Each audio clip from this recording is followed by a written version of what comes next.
भुवनपोषिणि शङ्करतोषिणि कल्मषपोषिणि घोषरते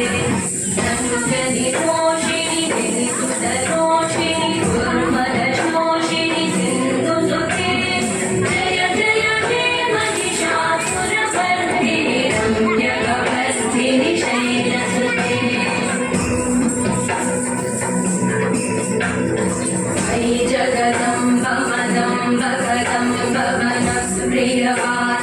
washer